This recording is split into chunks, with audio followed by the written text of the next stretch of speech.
So, hello friends, welcome to my channel and in coaching center. So, today I'm going to explain you that is the 10th standard social economic 6 chapter outcomes of democracy. So, how do we assess democracy outcomes? So, democracy is a better form of a government.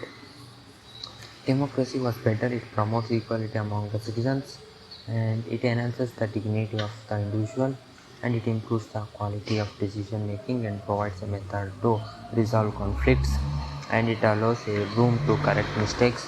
And democracy is the form of government, it can create conditions for achieving something and the citizens have to take the advantage with conditions and achieve goals.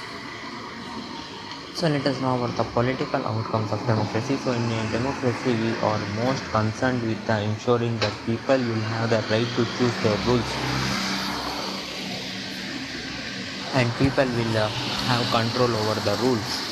Whenever possible and necessary, citizens should be able to participate in decision making that affects them all. And democracy should be accountable to the citizens and responsive to the needs of the expectation of the citizens. And the idea of deliberation and negotiation is the important base of democracy, and the democratic government will take more time to follow procedures before arriving at the decision, but because it has followed procedures, its decision making may be both more acceptable to the people and more effective also. Democracy ensures that decision making will be based on norms or procedures. So a citizen who wants to know if a decision was taken through the correct procedure can find this out. Next, and anyone has the right and the means to examine the process of decision making, and this is known as the transparency. Transparency is the best outcome of democracy. And regular, free, and fair elections, open public debate, and major policies and legislation and citizens' right to information about the government and its function is the actual performance of democracies. Democratic government is people owns government. It may be slow, not always very responsive, but it is legitimate government overwhelmed by all over the world. And economic outcome and reduction of inequality and poverty. So for the 50 year between 1950 to 2000, dictatorship have slightly higher rate of economic growth. Evidence shows that in practice many democracies did not fulfill this expectation. The difference between less developed countries with dictatorship and democracies is negligible. And also we can expect democracy not a lag behind dictatorship in the respect of economic development. Within democracies, there can be very high decrease in inequality.